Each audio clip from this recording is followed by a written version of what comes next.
Shalom saudara-saudari yang dikasihi Tuhan Yesus Kristus. Bertemu lagi di hari Minggu yang berbahagia ini. Kita akan mendengarkan kebenaran firman Tuhan. Sebelum kita mendengarkan kebenaran firman Tuhan, mari kita bersama-sama membaca kitab Mazmur 121 ayat 5-6. Tuhanlah penjagamu, Tuhanlah naunganmu di sebelah tangan kananmu. Matahari tidak menyakiti engkau pada waktu siang, atau bulan pada waktu malam. Mari kita berdoa. Tuhan, kami tahu bahwa hari ini sebagai hari yang Engkau anugerahkan kepada kami, bukanlah hari yang biasa. Karena hari ini adalah sebuah awal yang baru, di mana kami diberi kesempatan baru.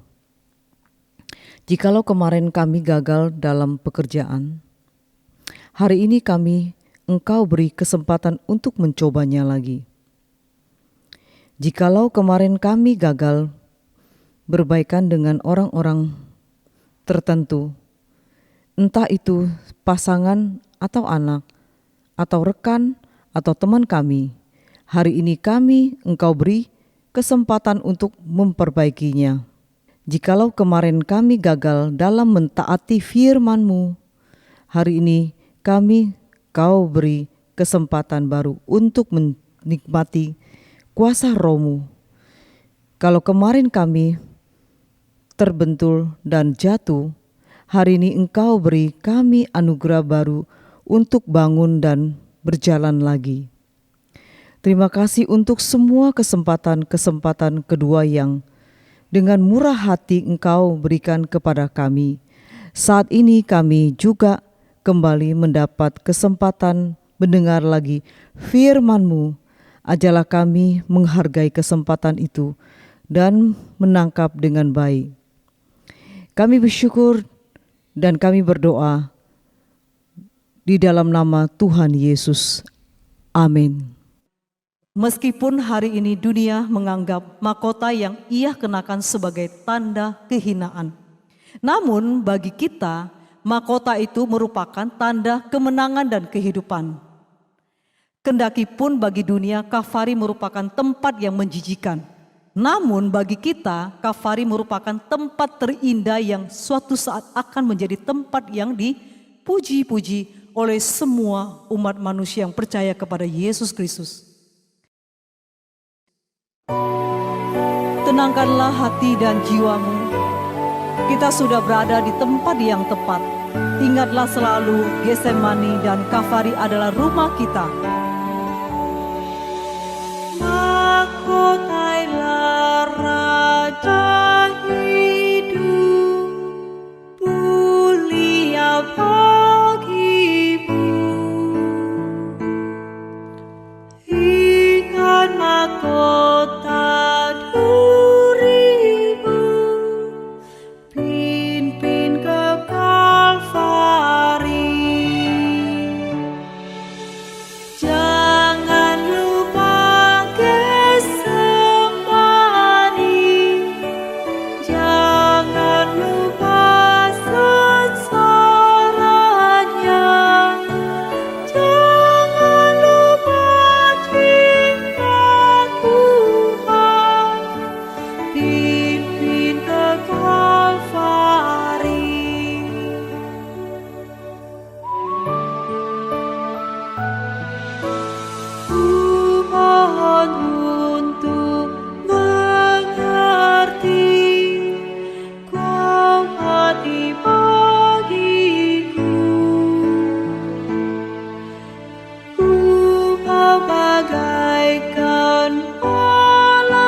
Jangan lupa kesempatan.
Bapak Ibu Saudara sekalian, mari kita tundukkan kepala, kita mau berdoa sebelum kita melanjutkan pujian kita menyambut firman Tuhan.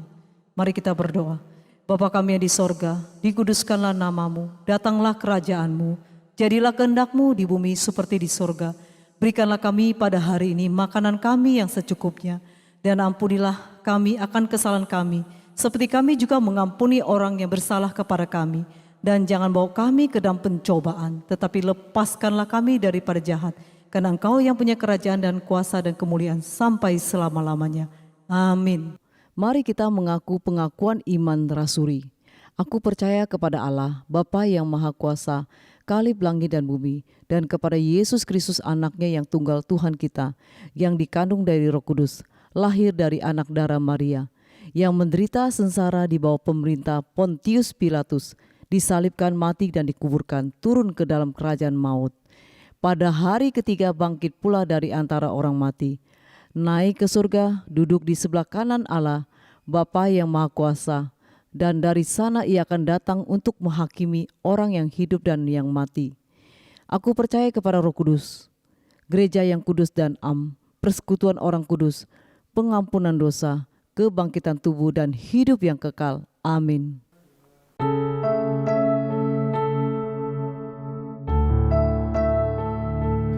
Salam, selamat pagi saudara-saudara kasih Tuhan. Pada pagi ini kita kembali untuk mendengar sabda firman Tuhan. Mari kita berdoa. Bapa kami yang di surga, kami bersyukur oleh kasih kemurahan Tuhan terus menyertai kami. Dan pagi ini kami mau dengar kebenaran firman-Mu. Kira Tuhan yang punya kuasa membuka hati kami, pikiran kami, dan membuka telinga kami untuk kami dengar setiap sabda firman Tuhan. Urapin dan beri kuasa pada hamba-Mu untuk menyampaikan kebenaran-Mu sesuai dengan kehendak-Mu. Berfirmanlah kepada kami siap untuk mendengar. Kami berdoa di dalam nama Tuhan Yesus Kristus. Amin. Saudara-saudara kasih Tuhan, pada pagi tema kita, jangan lupa Tuhan. Saudara kasih Tuhan, mari kita baca firman Tuhan di kitab Ulangan, pasal 8 ayat 17 sampai 18. Ayat 17, maka janganlah kau katakan dalam hatimu, kekuasaanku dan kekuatan tangankulah yang membuat aku memperoleh kekayaan ini. Ayat 18, tetapi haruslah engkau ingat kepada Tuhan, Allahmu, sebab dialah yang memberikan kepadamu kekuatan untuk memperoleh kekayaan, dengan maksud meneguhkan perjanjian yang diikrarkannya dengan sumpah kepada nenek moyangmu seperti sekarang ini. Saudara-saudara kasih Tuhan, konteks dari firman Tuhan yang kita baca, yang kita merenungkan pada pagi ini adalah ketika bangsa Israel telah keluar dari Mesir dan akan masuk ke tanah perjanjian, yaitu tanah Kanaan. Pada bagian ini Tuhan melalui Musa menyampaikan bahwa apa yang mereka alami selama perjalanan 40 tahun di padang gurun ada bukti dari penyertaan Tuhan yang begitu ajaib dan begitu mujizat. Memberikan mereka dengan memberikan mana untuk dimakan. Mana itu ada roti, tepung roti yang turun dari langit. Memberikan mereka air untuk diminum di padang gurun. Menaungi mereka dengan awan ketika panas terik siang hari, dan dengan tiang api pada malam hari. Pakaian mereka tidak rusak sekalipun dipakai selama 40 tahun. Semua karena kebaikan dan pertolongan dan penyertaan Tuhan. Saudara kasih Tuhan, karena itulah mereka diingatkan oleh Tuhan melalui Nabi Musa bahwa semua yang mereka alami, mereka nikmati, yang mereka miliki adalah berasal dari Tuhan. Bukan karena kekuatan diri sendiri sehingga mereka memiliki semua itu. Bahkan saat mereka memasuki tanah Kanaan dan mulai memiliki banyak hal, dan semua itu karena Tuhan yang memberikan kepada mereka semuanya. Saudara-saudara kasih Tuhan, tidak ada tempat untuk kesombongan dalam hidup ini. Saudara kasih Tuhan, di dalam ayat 17 memperingatkan, maka janganlah kau katakan dalam hatimu, kekuasaanku dan kekuatan tangankulah yang membuat aku memperoleh kekayaan ini. Saudara-saudara kasih Tuhan, jika seseorang memiliki kekayaan, itu adalah pemberian Tuhan.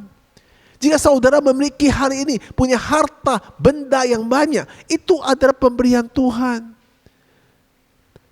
Tuhanlah yang menolong sehingga saudara bisa mendapat semua pada hari ini. Mempunyai fasilitas rumah, mobil, tanah, aset yang banyak. Itu semua pemberian Tuhan. Itu adalah berkat Tuhan. Sudah selayaknya kita mencari syukur dan tidak menyombongkan diri. Tujuan Tuhan memberikan kekayaan adalah untuk meneguhkan perjanjian Tuhan kepada saudara-saudara kasih Tuhan. Ayat ini juga menjadikan ayat yang paling sering disalahpahami. Mengapa orang bisa salah paham padahal pahamnya tidak salah? Firman Tuhan ini mendorong bangsa Israel secara komunitas untuk bersyukur kepada Tuhan yang melepaskan mereka dari perbudakan yang di Mesir, menjadi bangsa yang merdeka dan yang berdaulat. Paham yang benar disalahpahami dengan mengatakan Tuhan memberi kepada orang percaya kekuatan untuk memperoleh kekayaan sehingga orang Kristen jadi kaya dan makmur. Pada kenyataannya banyak orang Kristen yang sungguh-sungguh di dalam Tuhan yang hidupnya kaya dan makmur. Pada kenyataannya berapa banyak sih orang Kristen yang sungguh-sungguh dalam Tuhan yang hidup kaya dan makmur? Tidak begitu. Semuanya kaya dan makmur. Jika orang Kristen yang kaya makmur, itu ada tujuan Tuhan. Tuhan memberikan kekayaan untuk memuliakan Tuhan. Tuhan beri kekayaan untuk mengerjakan pekerjaan Tuhan. Gak semuanya orang Kristen itu kaya dan makmur. Saudara kasih Tuhan, di Stefanus pengikut Kristus malah mati di rajam batu. Rasul Paulus ada rasul yang luar biasa kalau saudara baca di dalam Alkitab. Juga hidupnya sangat sederhana, saudara. Jadi saudara kasih Tuhan, di dalam firman Tuhan, Tuhan Yesus berkata dalam Matius pasal 8 ayat 20. Ayat 20. Yesus berkata kepadanya, serigala mempunyai riang dan burung mempunyai sarang, tetapi anak manusia tidak mempunyai tempat untuk meletakkan kepalanya. Saudara kasih Tuhan, Yesus berkata serigala punya rumah, burung juga punya rumah. Anak manusia tidak mempunyai tempat untuk meletakkan kepalanya. Kalau bukan Tuhan yang memberinya. Saudara kasih Tuhan, begitu manusia itu bukan seperti serigala, bukan seperti burung. Manusia itu harus tergantung kepada Tuhan. Mau letakkan kepala tidur pun Tuhan yang bisa memberikan saudara untuk tidur dengan baik. Dengan tempat tidur yang baik. Dengan fasilitas yang baik. Semua itu datang dari Tuhan, saudara kasih Tuhan. Saudara kasih Tuhan. Untuk menyampaikan Injil yang benar. Untuk menyampaikan firman Tuhan yang benar. Seharusnya tidak berorientasi pada kekayaan materi. Tetapi berkarakter yang diubahkan seperti Kristus hidup menjadi garam dan terang. Hidup membawa keteguhan kepada sesamanya. Perhatikan satu hal lagi tentang ayat ini. Dia memberikan kita kekuatan untuk memperoleh kekayaan. Ayat ini mau membicarakan bahwa lihat, Tuhan memberikan kita kemampuan. Dia memberikan kita ide-ide kreatif dan hal-hal yang baru. Tetapi kita harus rajin dan melakukan bagian kita untuk melangkah keluar dan menggunakan apa yang Tuhan berikan kepada kita. Kita harus menabur benih untuk melihat panen yang Tuhan telah janjikan. Terima kuasa Tuhan pada hari ini. Buatlah pilihan untuk hidup dengan integritas. Sehingga saudara-saudari dapat bergerak maju dalam kehidupan yang berlimpah yang Tuhan telah siapkan untuk saudara-saudari kasih Tuhan. Saudara-saudari kasih Tuhan menyadari siapa diri kita sebenarnya. Menyadari keadaan kita sebagai manusia yang tidak punya apa-apa. Sejak kita lahir ke dunia ini tidak mempunyai apa-apa. Suatu hari kelak kita mengakhiri dalam dunia ini pun tidak membawa apa-apa. Jadi manusia tidak mempunyai apa-apa. Memang benar bahwa sebagai manusia kita datang ke dunia ini dengan teranjang tanpa membawa apapun. Kita akan meninggalkan segala sesuatu waktu saat kita pulang ke rumah Bapa. Semua yang kita miliki dunia ini hanya pemberian atau titipan Tuhan. Karena itulah kita harus tahu diri, saudara. Jangan lupakan Tuhan. Kita harus tahu diri. Jangan merasa kita mampu. Jangan merasa kita kuat. Jangan merasa kita yang bekerja, kita yang berusaha, semua yang kita dapat karena kita bisa. Jangan. Itu semua itu Tuhan. Jangan lupa semua itu Tuhan yang memberi. Firman Tuhan pada hari ini, Musa dengan tegas memperingatkan bangsa Israel untuk menyadari bahwa apapun yang ada pada mereka, semua adalah pemberian Tuhan.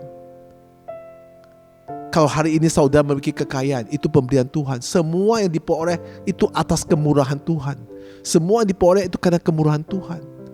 Karena Tuhan mengkaruniakan kekuatan kepada saudara, memberikan kesehatan kepada saudara, memberikan kemampuan kepada saudara untuk bekerja menghasilkan uang.